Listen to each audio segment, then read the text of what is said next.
Hey there, a couple thoughts for you now that I've had a chance to digest the Texans-Vikings game from this past weekend.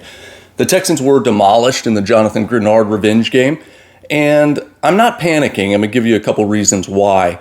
The Minnesota Vikings are clicking on all cylinders. They're playing as well as they're going to play all year, I would wager, and the Texans aren't near that level yet. If you watched my video last week, I said, watching the Texans through 2 games, we weren't prepared to beat a team that's playing well. Minnesota is playing well.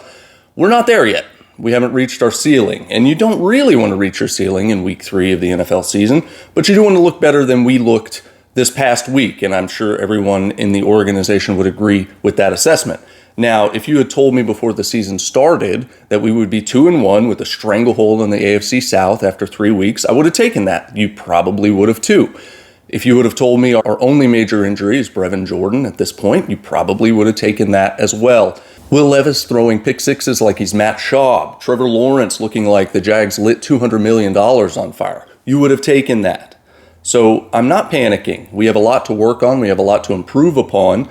I thought the story of week 1 was our offensive line's dominance in Indianapolis, and the story of week 3 is our offensive line's ineptitude. We didn't have Joe Mixon this past week. Not that it would have made a difference in the result of the game, but perhaps it would have made us look a little more cohesive as an offensive unit. CJ Stroud, positives from this game. Stroud looked really good until the game got out of hand and he threw a couple of bad balls, but I thought he maintained his composure. The offensive line obviously didn't show up. Maybe they were hitting the strip club circuit in Minnesota on Saturday night, but I thought Stroud looked good.